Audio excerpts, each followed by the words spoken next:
The webinar will begin shortly. Please remain on the line.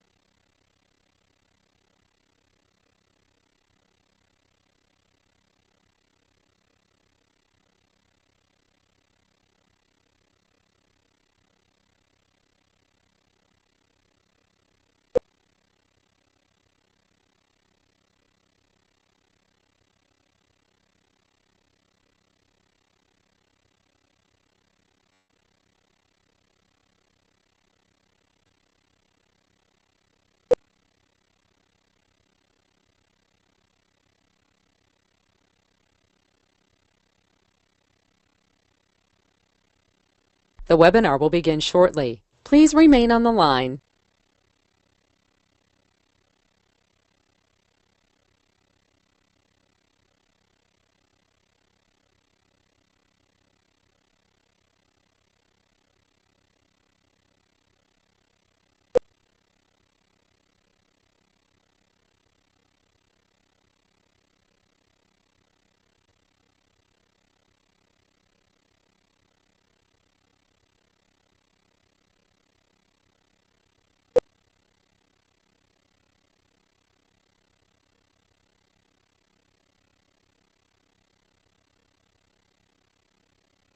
The webinar will begin shortly. Please remain on the line.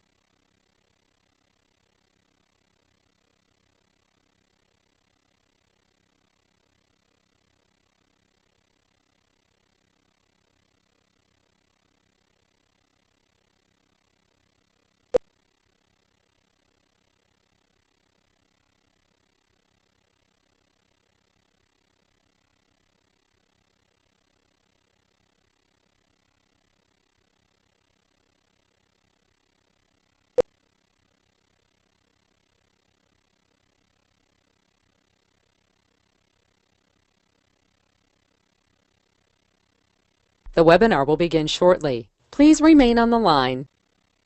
The broadcast is now starting. All attendees are in listen-only mode.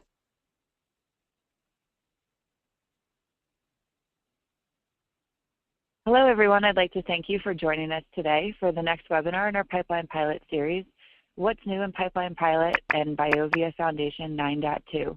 In this webinar, Andrew LeBeau, Director of Product Marketing, will take us through the newest features and enhancements that are found in Pipeline Pilot and BioVia Foundation, formerly known as Accelerus Enterprise Platform.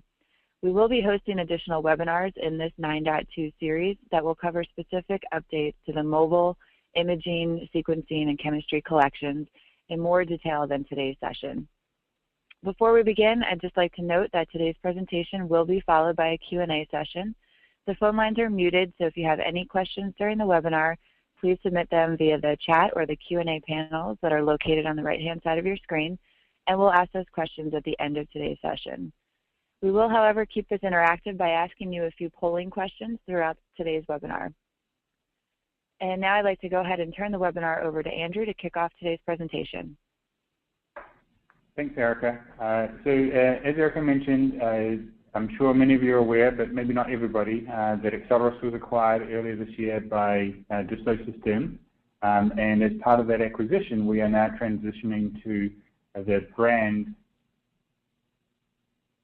BioVia as part of the Dassault Systèmes or 3DS set of companies. And this is highlighted here in this compass. This is a part of the Dassault Systèmes branding infrastructure. You can see that the BioVia brand, what was Accelerus, now takes its place here among the quadrant of 3D modeling apps as part of the overall set of brands from Dassault. 3D modeling apps in this case is a sort of a broad term. It doesn't mean very specifically only 3D molecular models, for example, but it's really encompassing the concept of understanding how processes work throughout many organizations, customer organizations, etc. So in this case, you can think of 3D modeling apps as including the concept of understanding the processes within laboratories and the way that the software from Accelerus and now BioVia helps the work of those users within those laboratories and manufacturing plants. So as far as the software goes, not much has changed, but we do want to give you an update on the 9.2 release of what was Accelerate Enterprise Platform, now is BioVia Foundation and Pipeline Pilot. Here's our standard roadmap disclaimer. I don't think I'll be talking much about future work, but if maybe some topics come up in the Q&A session, we just need to include this slide. So the agenda, we'll start with a quick poll question about the current usage of various versions of Accelerate Enterprise Platform. I'll then introduce and relate what is BioVia Foundation, how exactly does it relate to Accelerate Enterprise Platform. And then we'll give you some updates to Pipeline Pilot 9.2, BioVia Foundation 9.2, a summary, and then a slide on further upcoming events. So Erica, if we could go to the poll question.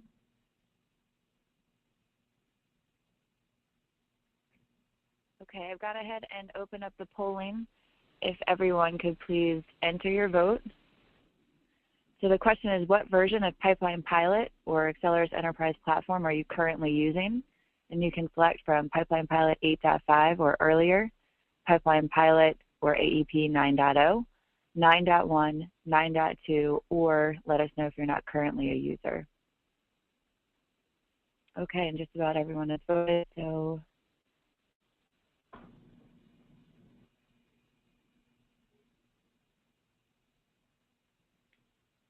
let me go ahead and close that and share the results. And Andrew, I'm not sure if you can see those results, but we're looking at about 30% are using Pipeline Pilot 8.5 or earlier, and 22% are on 9.1, 17% are on 9.2, and 22% are not currently a user. Okay, thanks. I don't see those results, so that's handy to have those. So it sounds like we have a broad or diverse range of versions that are out there. This will give you, it's quite useful that we have that. What I'm going to do in this presentation is cover not just the updates to the 9.2 releases, but I'm also going to cover some updates from the earlier 9.0 and 9.1 releases. So for those of you who haven't moved from 8.5, for example, I think you'll also see some important new features from the 9.x series of releases. For those of you who are not currently a user, we're going to be covering, we're not getting into too much of the detail of how Pipeline Pilot or BioVia Foundation works, but hopefully it'll still be a useful introduction to the general topic. And if you'd like to find out more information and perhaps more basic information, we can provide that to you. So let's just first of all get out of the way, what is BioVia Foundation? So to those of you who are familiar with Pipeline Pilot and Accelerate Enterprise Platform, you'll remember that we introduced the term AEP or Accelerate Enterprise Platform with the 9.0 release. Prior to that, we used purely the term Pipeline Pilot to refer both to the client and to the server. But over the last few years, we've been adding a lot of capabilities to the platform in the generic sense of the word. And that's why we rebranded to AEP with the 9.0 release. And now with our acquisition by Dassault Systèmes and the transition to the BioVia brand within Dassault, we are renaming the platform part, Accelerate Enterprise Platform, to BioVia Foundation. So the simplest way to think of it is just a renaming or rebranding. The 9.2 platform was actually released under the AEP brand, so we hadn't done any technical rebranding of the product itself. So for those of you who already have, and for those of you who do, when you adopt and migrate to the 9.2 release, you'll see that it has no BioVia branding on it whatsoever. So we're going through this somewhat transitional period over the next release, or the next probably couple of releases as we fully transition to the BioVia brand name and get that into all of our products, including Pipeline Pilot and what was AEP. But I'll, from now on, essentially use BioVia Foundation to refer to what was even the 9.2 release. So that's through the remainder of this presentation, you'll hear me use the term BioVia Foundation. You can just link that up and in your mind, match it up to AEP. One of the really important things to note is, although the term or the brand, the name AEP will go away, Pipeline Pilot remains a fundamental part of our product portfolio as a product, as an application, as a brand, and it is comprised of the authoring client, the professional authoring client, the collections, and also what we term the protocol or services engine. This is the part of the server that runs the Pipeline Pilot protocols. So that protocol engine we also think of as being part of the BioVia Foundation, but the foundation includes a lot more of other capabilities that are outside the pure protocol engine. So Pipeline Pilot will remain a very important part of our brand going forward, but it'll be BioVia Pipeline Pilot instead of Accelerus Pipeline Pilot. But other than the updates that I'm going to tell you about today, it's the same Pipeline Pilot you know and love as we do. So then what are some of the updates to Pipeline Pilot through the 9.0, 9.1, and 9.2 releases? So these were in May and September of last year for 9.0 and 9.1, and then in June we shipped 9.2. And as we saw in the poll, a number of you have already adopted the 9.2 release. So through the 9.x release versions, we had three major themes for Pipeline Pilot. As many of you know, long-time users will know, Pipeline Pilot is quite a mature product. So one of the important things we need to do is not mess with it too much. It works really, really well, and so we don't want to make changes that actually make it harder to use, for example. And so one of the key themes was around simplification of the interface. So taking the feedback that we've had over a number of years and trying to make some key, relatively small but important changes to make the art and the science of protocol authoring just that little bit easier. And so I'll cover a few of those in the following slides. And simplification is something that's useful for all users, but I think probably particularly useful for the scientist-type user, the person who is a scientist first and foremost, and then is using Pipeline Pilot to create software applications. The second key theme is recognizes the fact that Pipeline Pilot is used increasingly by software engineers to develop applications or extend applications by writing Pipeline Pilot protocols. And so one of the key things that this constituency asks us for is some best practices around the way that software applications are built. So these fall into the group of development best practices. And again, although these requirements are driven somewhat by those coming more from a science, an IT background, a software application background, they again are valuable to all users. And so even if you are more of the scientist type user and you don't see yourself perhaps as a software engineer, understanding and recognizing the value of some of these development best practices can help you develop better Pipeline Pilot protocols, even if they're for your own use or if you're sharing them with colleagues. And the third main theme for the 9.x Pipeline Pilot releases were to extend our scientific leadership. So continuing the development of the component collections, the chemistry, the biology, the imaging, the documents and text component collections, so that they really continue to serve the scientific needs of our users. And I won't be covering those in this webinar today, but at the end you'll see that we have some follow-on webinars across some of the scientific application areas. So I already alluded to this in the previous slide, but it's important again to understand that we serve different levels of users with Pipeline Pilot, and this is something we're very conscious of. So these fall into perhaps three broad areas. There's the sort of single server model, and these are really, it's a spectrum rather than groups, but they fall into three broad areas. There's the single server model, so this is where you have individuals or work groups using Pipeline Pilot, and it's a pretty standard implementation for protocol authors and developers. The second tier that we need to be conscious of and look at how we can continue to improve Pipeline Pilot is around what we call the shared services model. So this is where Pipeline Pilot and AEP, or now BioVia Foundation, is used more widely in enterprise. And this brings with it some additional requirements that we need to consider and add to the infrastructure. And then the third major area is what we call the package deployment model. So this is where you have perhaps even more broadly within an enterprise or with a independent software vendor, or some of the ways and tools and techniques that we use ourselves to package up component collections and deliver them as really high quality, production quality software code that can help to extend applications or be the basis of applications in their own right. So these are all considerations that feed into the choices that we make in terms of new features we add to Pipeline Pilot and to the BioVia Foundation.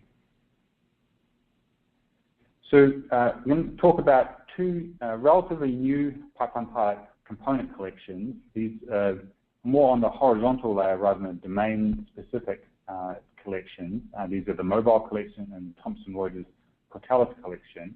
Now, I say fairly new because with 9.2, it was the first time that both of these collections were included as part of the main distributable of Pipeline Pilot and AEP or BioVia Foundation from our download center.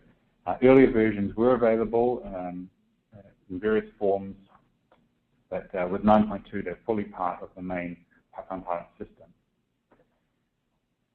So the first of these, and I'll just cover one slide for each of them, and there's going to be a follow-up webinar on the mobile collection in a couple of weeks' time.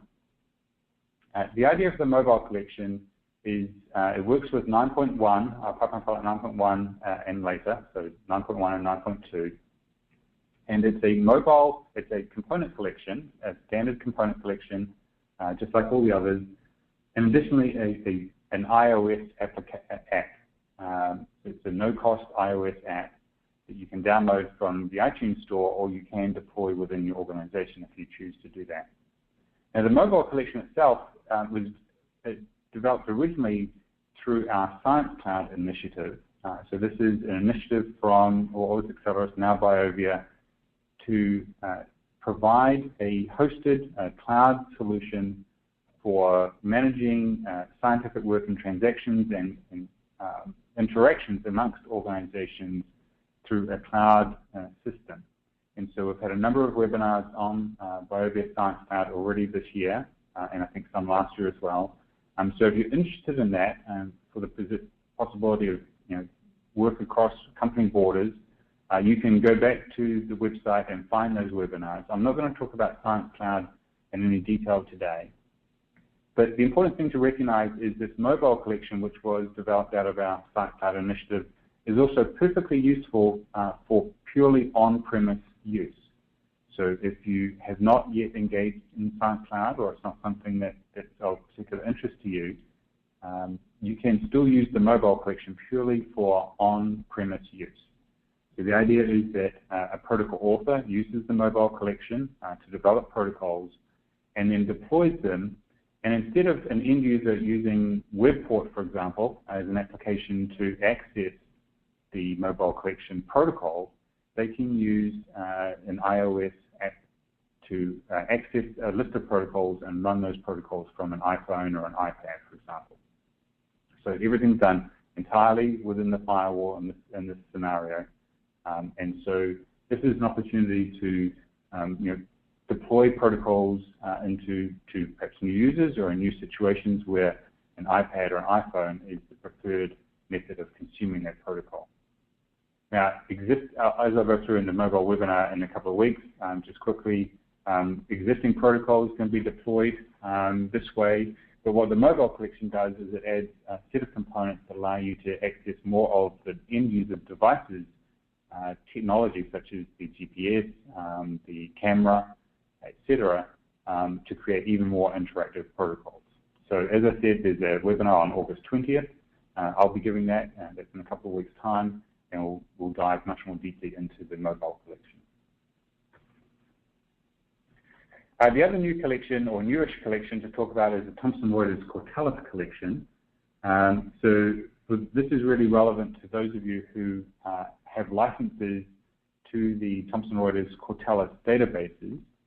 And what this collection is a set of components that allow you to write Pipeline Pilot protocols that access that content directly. And so the components take care of the sort of connecting to the Cortellis web services. And so you can run protocols from the Pro client or from WebPort or from whatever application you have to run those protocols directly access content from the Cortellis databases and bring that down and have that as input to the protocol that you're running. So you can see here the list of Cortellis databases that are currently accessed. We've just renewed our relationship with Thomson Reuters to continue to expand the set of databases we're working with and continue to develop the component collection. And so this is, as I said, for those of you who have access to the TR collections, the TR databases, the component collection itself is no cost, so there's no licensing cost to that. So it's part of the 9.2 distributable. If you're still on 9.1, you can access the collection separately from the download center, and then you can use it to access the great Cortellis content. So those are the new collections. Let's talk about some of the enhancements to Python Pilot. And as I said at the start, these enhancements cover all of the 9.0, 9.1, and 9.2 releases. And I'll try and point out which ones were strictly for 9.2. So the first one I want to talk about is protocol templates. This was not new in 9.2. It was, I don't recall exactly if it was 9.0 or 9.1, but it has been there for a little time now. The rationale behind adding protocol templates is this. Often as a protocol author, when you start a new protocol, you often do not start purely from a blank slate. If you're accessing databases you've accessed before, if you're using some other capabilities, you'll often want to start with a pre-existing protocol, and if it's not a pre-existing protocol you've written yourself, you may not be completely familiar with exactly what you need from that pre-existing protocol. And so what happens sometimes is you end up with extraneous material in your protocol. You're not sure exactly how to strip everything you don't need out and keep just exactly what you do need. And this is particularly important or a challenge for newer protocol authors who are just learning perhaps how to use Python Pilot. So what we did was we had the concept of protocol templates. These are accessible from the menu. So when you go to start a new protocol, there's an option to start a new create protocol from template. You can see the dialog here on the right. You can see that this is what it looks like in in one particular instance. So you can see here what's happened is someone's created a corporate report template protocol. There's another one for a database query. So these might be ones that have been created within your organization by a friendly Python Pilot author, and allows you to provide a starting point for the protocol with some sort of essentially a skeleton with some pre-provided content. You'll see here a folder labeled Insight. So protocol templates are something that we use also and we provide. So we have an application called Insight. It's a decision support, data processing, and analysis and reporting application, and it can be extended with Python Pilot protocols. And so as part of the Insight application that we provide, we also provide a set of protocol templates to extend the Insight application. And the same thing happens with some of our other applications as well. So it's one of the new enhancements, the relatively new enhancements to Python Pilot. Another one is simplified operations around parameters. So several relatively subtle but important improvements in the way that parameters are manipulated. So one is around parameter promotion. So the challenge here is often if you have a protocol, perhaps a relatively complex protocol, and you have nested subprotocols, so subprotocols within subprotocols, and 3 or 4 levels down you want to promote a parameter up to the top level to allow it to be set or parameterized when the protocol is run by the end user. And in the old way, and this is not new in 9.2, so it came in I think in 9.1, but prior to that, to promote up through several levels in a protocol was quite a pain to do. You had to sort of promote one level at a time, and it was a bit brittle. If you made changes to the protocol, you might break that promotion process. So what we did was we made it much more robust, And so you can promote directly from a lower level in the protocol up to the top level, and the way that it works is a little differently. I don't have a screenshot of it, but once you use it, it's pretty easy to use. You can promote directly up to the top, and it provides a much more robust link down into the sub-protocol where the original parameter is. And you can make changes and not have that break nearly as easily, if at all, compared to the previous way. Parameter editing is a little bit easier. There's on the screenshot here, you can see on right-clicking on source, for example, you get two options to edit parameter or edit component. So it just reduces 1 or 2 clicks for common procedures. And this is, again, something we look at with the interface to make these subtle changes, subtle but important changes to make the product more usable. And the third item highlighted here in bold is around parameter initialization. And so you can see again here, this option to initialize using, and there's some different options here. So parameter value, this choice represents exactly how things work in the sort of standard way. But quite often what you want to do is imagine a scenario where you have a file reader. So in many situations you have a file reader. In fact, this is what you see here, where the standard way is that the source parameter, the file that's to be read, is something that you want the end user to provide. So that's often a promoted parameter, or it could be hard-coded if that's appropriate.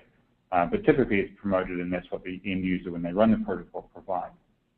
But all of you, or many of you, will know that there's typical scenarios where you want to read a series of files, or you don't know the name of the file, or you want to provide that programmatically, etc. So you essentially want to have an input port, or add an input port to that file reader and feed in the name of a file that's generated upstream in the protocol in some fashion. It might be a list of files, it might be a single file, but it's generated upstream. And so you've been able to do that, but it's a bit awkward to do. And so in that particular scenario, there's a way you can provide that through a global property or provided content or various other ways that you can provide programmatically the parameter value from an upstream source, for example, or from a global property. So this is, again, just streamlining the way, finding some of those common workarounds or sort of Rube Goldberg type ways that people have to set up the protocols, and understanding that and streamlining them. And this is an example of that. So you can investigate that. I'm not going to do a demo of that. The third major enhancement that I want to highlight from this slide is shown here around the Pipeline Pilot catalog. So this was added, I think, in 9.0. And so instead of having to browse always for protocols, some of the feedback we got was that in some organizations we have huge numbers of protocols, and it's hard to find exactly the right protocol that you want, or it's hard for administrators to understand and know what protocols have been run the most, which ones are, have been run once and never used again, and perhaps they'd like to get rid of those. And so what we added was the Pipeline Pilot catalog.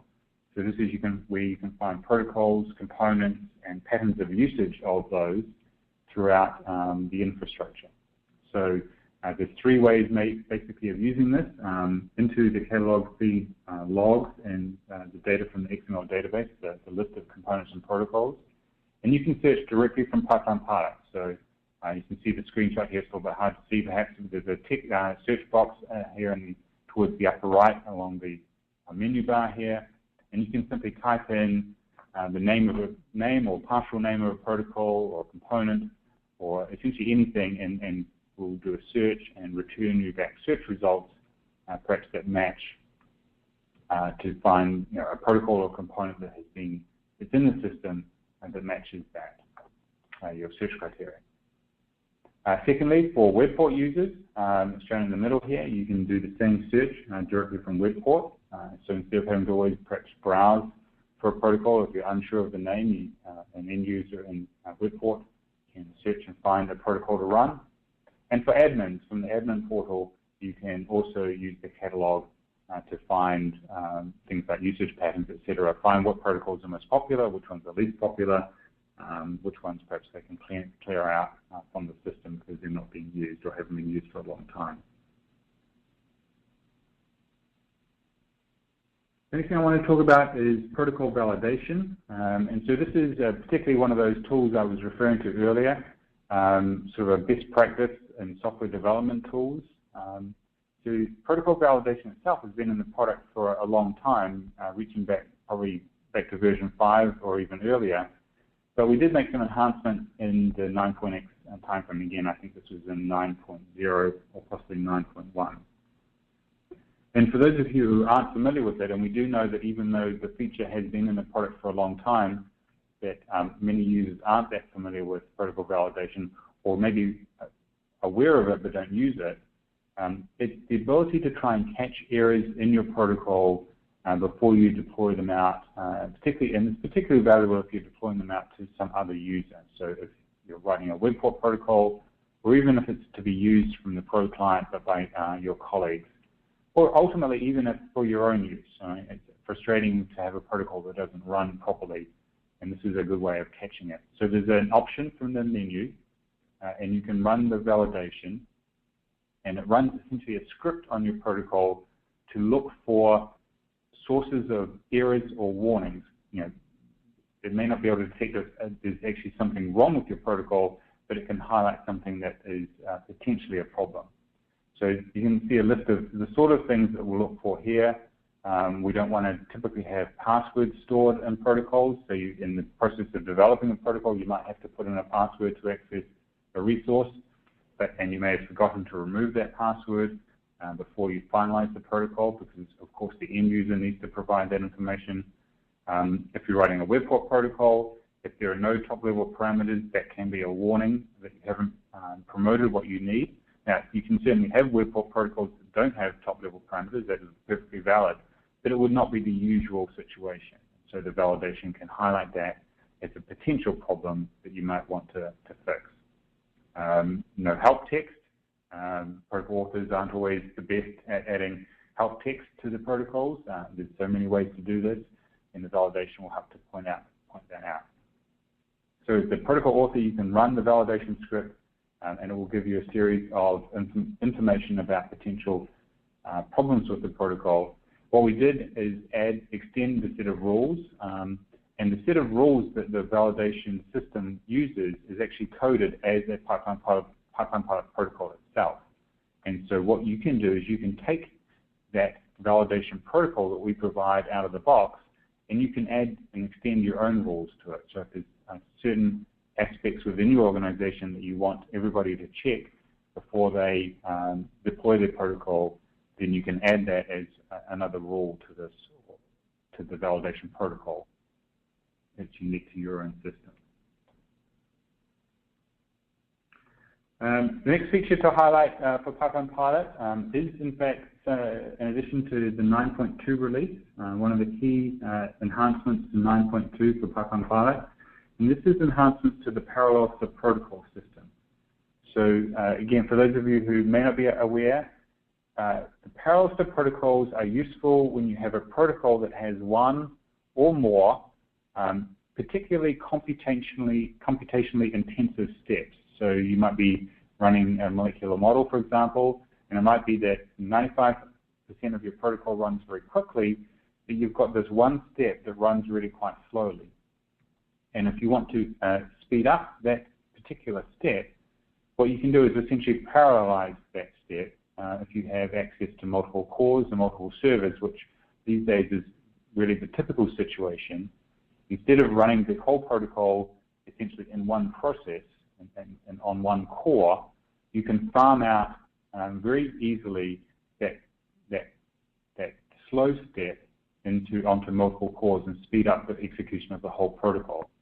So the parallel subprotocols themselves have been in the system, again, in Pipeline Pilot for a number of releases, certainly far predating 8.5. But what we did in 9.2 is make some improvements to speed it up overall. So both in terms of performance and also simplification of setting it up. And so you can see some screenshots here. So the way to access this is, first of all, you need to take that computationally intensive step, and if it's not already, you need to make a subprotocol out of it. And once you have the subprotocol, then you can go to the implementation tab and you access these parallel processing options. which are set to false by default, and you would set that to true, and then set the various options here. And I'm not going to go through those in detail, but it's relatively straightforward to set this up, and in fact your admin can help you by setting up some default conditions in the admin portal that make it even faster and easier for you to implement the parallelization.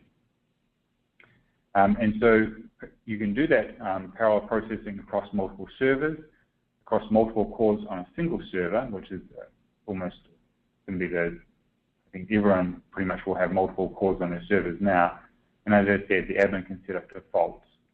And getting slightly technical, some of the changes we've done in 9.2, the job launcher and the monitoring of the parallel jobs hasn't been improved. And so monitoring now is done through a way that's much more scalable, and there's less delay when you set up a new batch. And so we see some results here of some testing. Now, it's important to recognize that every situation is slightly different. And so if you think that you have a step in your protocol or multiple steps that could benefit from the parallel subprotocols, the best thing to do is simply do some testing of your own, because you won't see the same improvements in every case. And it's certainly not true that by parallelizing a protocol, every protocol you write, you will improve. In fact, in some cases, you can degrade the performance. So it's really important to check on every situation. But the point is that it's so easy to set up that it takes really no time to do that testing. So we did some testing here. We were running 320 processes on a 160 core cluster, so it was 10 servers with 16 cores each. And we did a comparison between the 9.1 version and the 9.2 version. And you can see the results here on the right. So on the 9.1 version of parallel subprotocol processing, you can see that the total time for the execute this particular job was just under an hour. And you can see we kind of get these spurts of activity. And that's really reflective of the way that the jobs are parallelized out and treated out. And using the 9.2 mode, you can see for exactly the same computational task, it was reduced to just over 3/4 of an hour, so about a 25% improvement in overall speed. And you can see that that comes about because the total CPU utilization overall was much higher, and we don't have this sort of spurty kind of activity. So we're basically just using the cores that we have access to much more efficiently than we did previously in the 9.1 version. So, so that's one of the major improvements for if you're running computationally intensive jobs. I emphasize that you won't always see a 25% improvement. In some cases, you'll see better than that. In other cases, you won't see as good as that. So the key is to test your scenario carefully. And then I think finally on Pipeline Pilot, before I get into BioVia Foundation, I'm taking too much time on Pipeline Pilot already. There are some additional enhancements in 9.2. The first of them is that the 9.2 client is Science Cloud aware. So again, we're not going to dwell on Science Cloud. I mentioned it earlier in the webinar, and we've had a series of webinars. You can find out much more about Science Cloud. But by awareness, we mean that there are some special features in the client so that if you are connected to the Science Cloud server, you have some specific options around publishing and deploying protocols and some other key features. If you're not connected to a Science Cloud server, you just won't see those options. So there won't be any negative impacts on non-Science Cloud users. There's some improvements in startup performance, particularly where you have network latency. So it's always frustrating when you're trying to start the client and it takes some time. You want to get into your protocol authoring. So we've made some improvements there. And here's a nice one. The default file extension for a Pipeline Pilot protocol is, I'm sure most of you will know, is .xml. And by default, that will be how you save protocols. But we now have you now have the option to save it out with an extension of pp9.2, so .pp9.2. And if you do this and you have that file saved on your desktop, for example, you can simply double-click it and it will launch the Pipeline Pilot client with that protocol in it. So that's nice, nice way to streamline providing a protocol and having users, perhaps a colleague, launch, not just having to get the protocol, but be able to launch the client directly.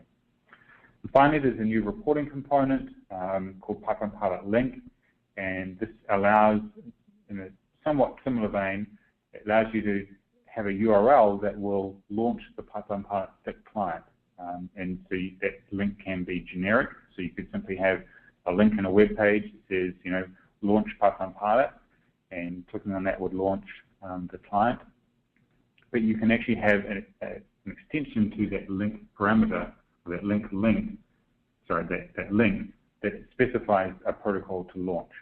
And so in that case, you would launch a specific protocol, the client with a specific protocol list.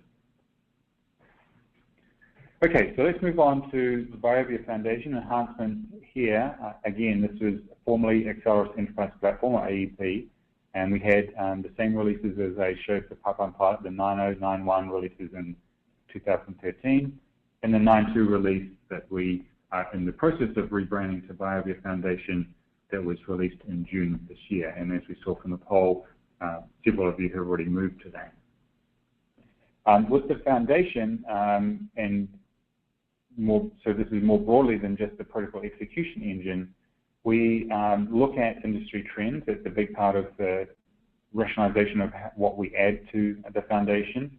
And so here are some of the dynamics in the wider IT industry that we're very conscious of, the growth of big data, for example, more streamlined logging in, single sign-on, etc., more standardization within the IT industry, platforms as a service, social, mobile, and cloud computing, and connected devices, and people bringing their own devices to work. So these are all technology trends that we need to be aware of to make sure that we are keeping up to date with these as appropriate, and matching what we hear from analysts such as IDC and Gartner against what we hear directly from customers, and trying to match all that information up to determine what goes into the foundation.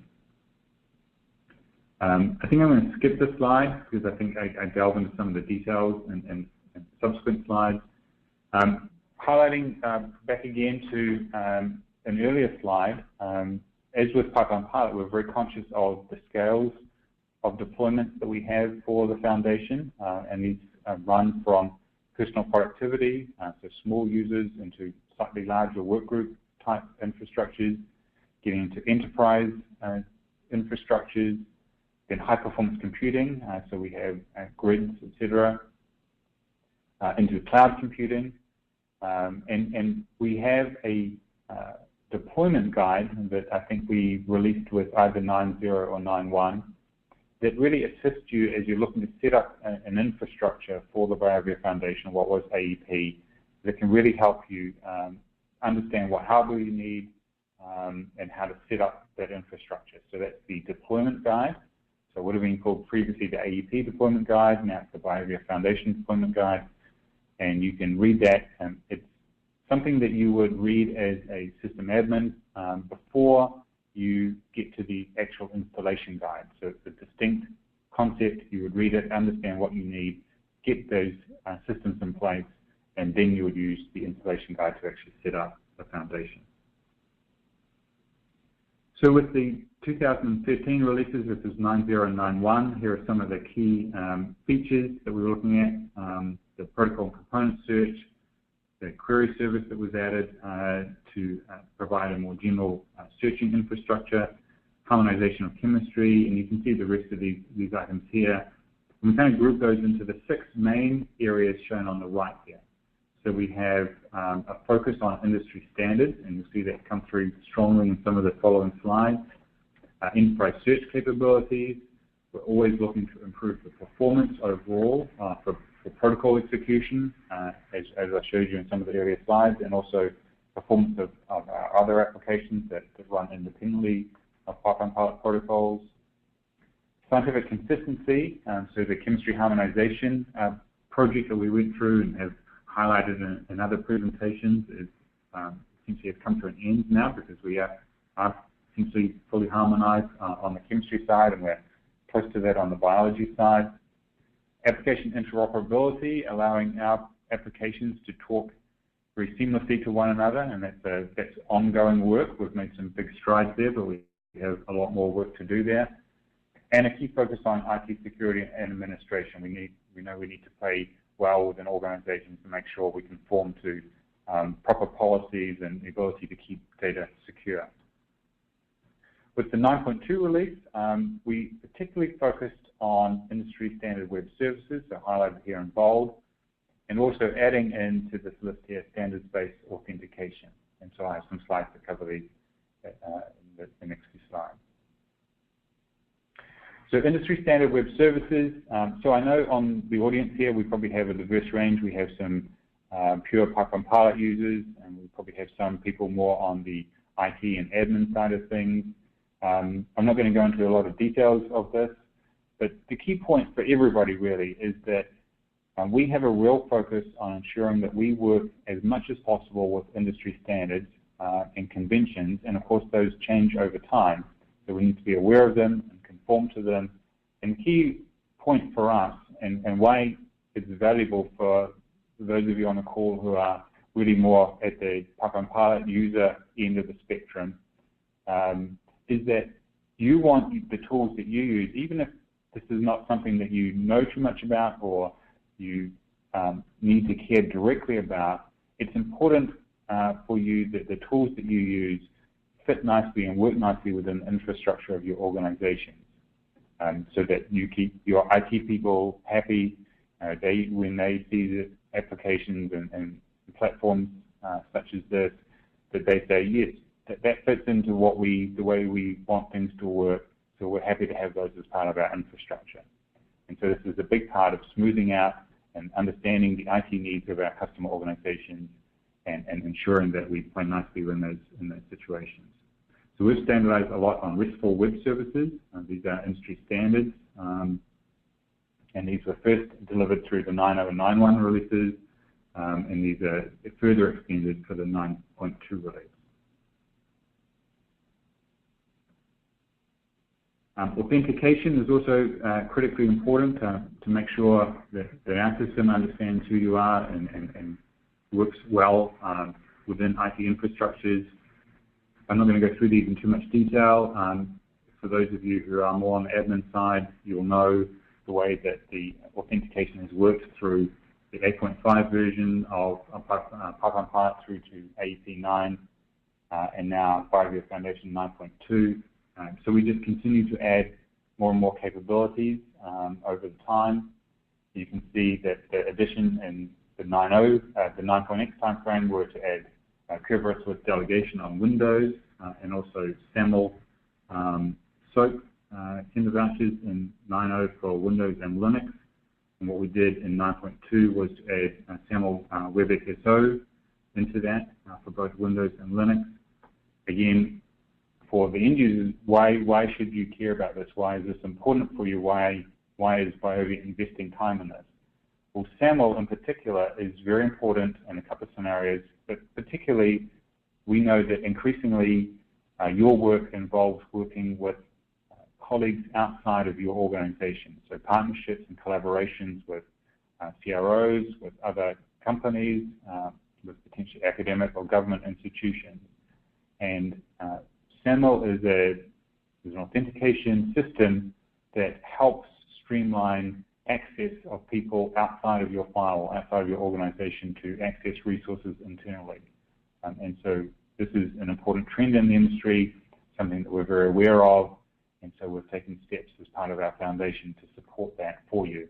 So even if you never actually see this, see the results of this work going in directly, it probably impacts you in a more indirect way by helping the work that you do with colleagues outside of your organization.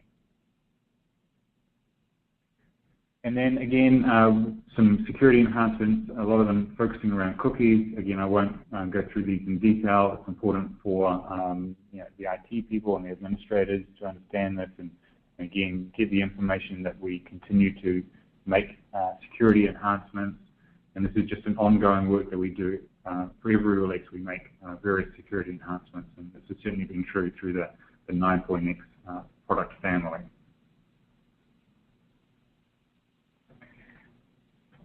So we have that 10 minutes left, so last couple of slides, and then we'll get to, I think, a final polling question and some Q&A.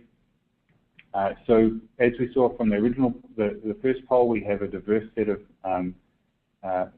listeners, attendees of this webinar, users of 8.5, 9, 9.1, 9.2. We recommend 9.2 for all customers. We know that upgrading, migrating can be a certain amount of work, but we feel 9.2 is a good release for you all to move to if it suits you.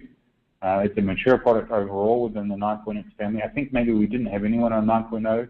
I think that's not uncommon that people want to move to a 9.1 or a subsequent release. If you're pre-9.0, some of the enhancements you'll see around, particularly around scalability, performance, and security.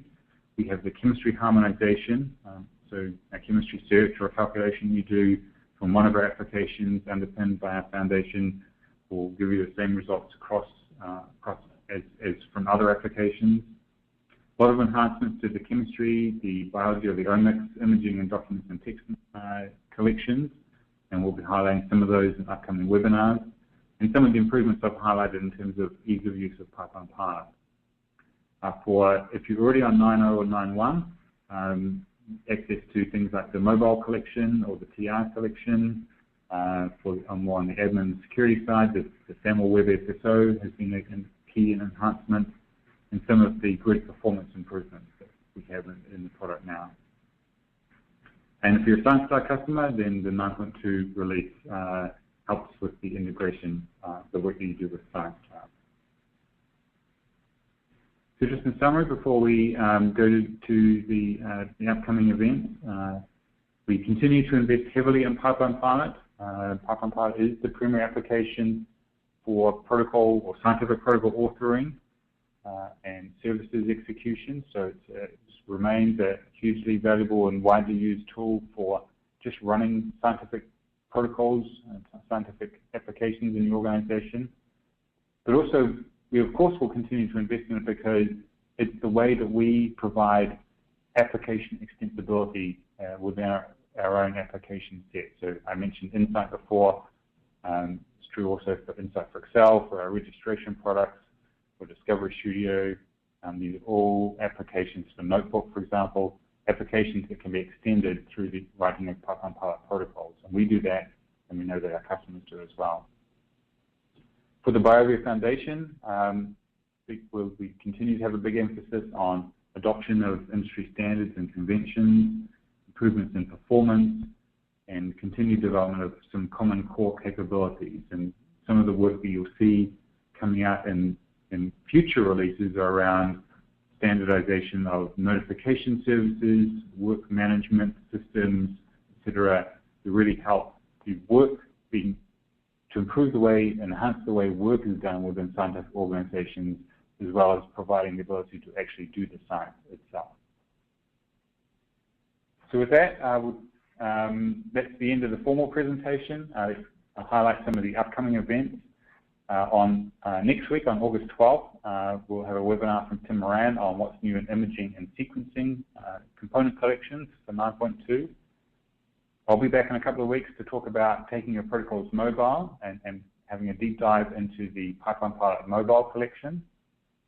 In September, we have a webinar focusing on chemistry enhancements, particularly around the Pipeline Pilot Chemistry SDK that was added. It allows you to write your own client to Pipeline Pilot Chemistry. And then on the 1st of October, we have Lynn Miller from support providing a webinar on deploying Pipeline Pilot in high-performance computing environments. So this was a presentation that Lynn gave at our Accelerate conference, our user group meeting in Washington earlier this year. The webinar you're hearing today is essentially the same as the webinar I gave at that same event.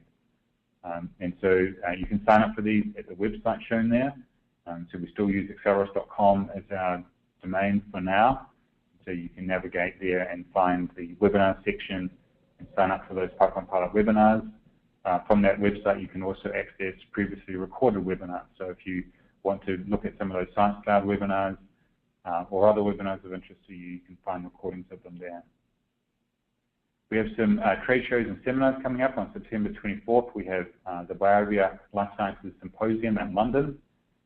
In October 23rd, we have the BioVia Forum for Enterprise Lab Management in Frankfurt.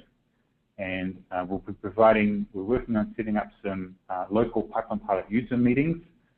So we ran these last year in North America. We had one in Boston, one in New Jersey, and one in the Bay Area. And so we're looking at doing something similar again. These are small events. We usually hold them in restaurants where we have somewhere around 20 to 40 participants come to for a day at a restaurant where we have a series of presentations focused on the usage of pipeline pilot with a mixture of BioVia and with guest speakers for that. So we're working on the details of that, and we'll be providing them. These will be likely in the November timeframe in North America, and we're looking at maybe having a series in Europe early in 2015. So with that, Erica, we can go to Q&A and to the final poll. Okay, thank you, Andrew, and thanks to everyone for joining us today.